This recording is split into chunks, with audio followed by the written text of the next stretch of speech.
అందరికీ నమస్కారం. గీతా పఠనానికి స్వాగతం. నా పేరు రాజేశ్వరి. ఇవాళ మనం భగవద్గీత 3వ అధ్యాయం కర్మయోగంలో 2వ శ్లోకం చదువుకుంటున్నాం. కర్మయోగంలో మొదటి శ్లోకంలో అర్జునుడు శ్రీకృష్ణుణ్ణి నన్ను ఎందుకు యుద్ధ కార్యం ముందు నియోగించుచున్నావు? ఒకవేళ కర్మ కంటే జ్ఞానమే గొప్పదైనప్పుడు ఎందుకు ఇలాగా నన్ను యుద్ధం చేయమని ప్రోత్సహిస్తున్నావు అని క్వశ్చన్ చేశాడు కదా. దానికే కంటిన్యూయేషన్. అర్జునుడు శ్రీకృష్ణుడిని అడగటం కంటిన్యూయేషన్ అన్నమాట. ఈ శ్లోకంలో మనం శ్లోకం చదువుకుందాం.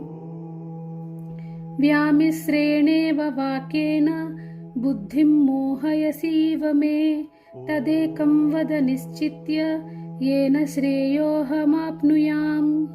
దీని అర్థం ఏంటంటే, కలగా పులగము వంటి నీ మాటలతో నా బుద్ధి భ్రమకు లోనగునట్లు చేయుచున్నావు కనుక నాకు శ్రేయస్కరమైన ఒక మార్గమును నిశ్చయముగా తెలుపుము. ఇక్కడ నీ కలగా పులగము వంటి మాటల ద్వారా నా బుద్ధిని భ్రమకు లోనగునట్లు చేయుచున్నావు అనే వాక్యము యొక్క అంతర్యం ఏంటనేది తెలుసుకుందాం. కర్తవ్య సాధన మార్గములలో ఏ ఒక్క దానిని నిర్దేశింపక అనేక విషయములను కలగలిపి పలికేడి మాటలనే వ్యామిశ్ర అంటే కలగా పులగపు మాటలు అని అందరు. ఇట్టి మాటల వలన శ్రోత యొక్క బుద్ధి ఏ ఒక్క దానిని నిశ్చయించుకోలేక భ్రమకు లోనగును. భగవానుని వచనములు ఆంతర్యమును సరిగ్గా గ్రహింపలేని కారణమున అర్జునునకు భగవద్వచనములు వ్యామిశ్ర వచనములు అంటే కలగా పులగపు మాటలుగా గోచరించెను.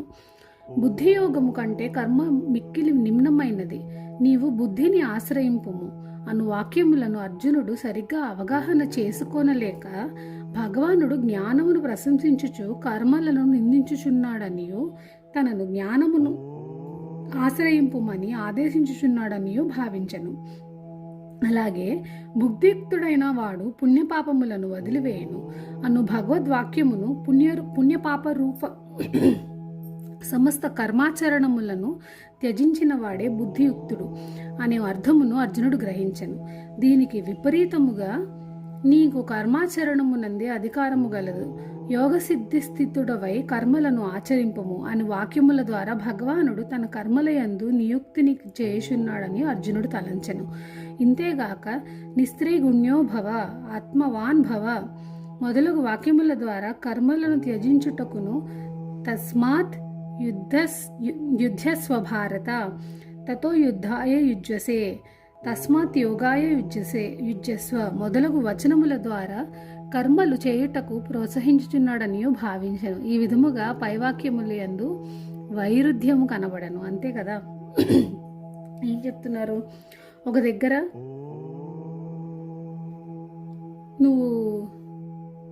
దగ్గర బుద్ధి గురించి చెప్తున్నారు, అలాగే పుణ్యపాపములు వదిలివేయాలి అని చెప్తున్నారు. ఇంకొక దగ్గర పుణ్యపాపరూప సమస్త కర్మాచరణములను త్యజించిన వాడే బుద్ధియుక్తుడు అంటున్నారు.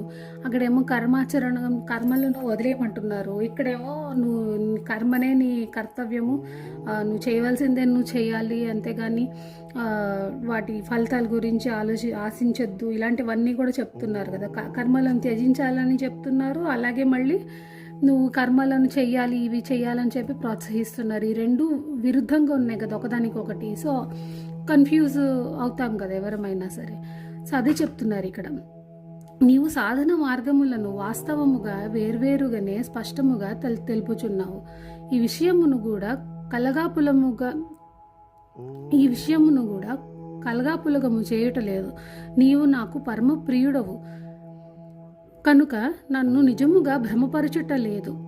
పైగా నా భ్రమ తొలగుటకే ఉపదేశించుచున్నావు. కానీ నా అజ్ఞాన కారణమున నీవు పరస్పర విరుద్ధములైన కలగాపులగపు మాటల ద్వారా నా బుద్ధిని భ్రమింపజేయుచున్నట్లు తోచుచున్నది అని తెలుపుటకే అర్జునుడు ఇక్కడ ఈ మాటలు ఇలా చెప్పారన్నమాట.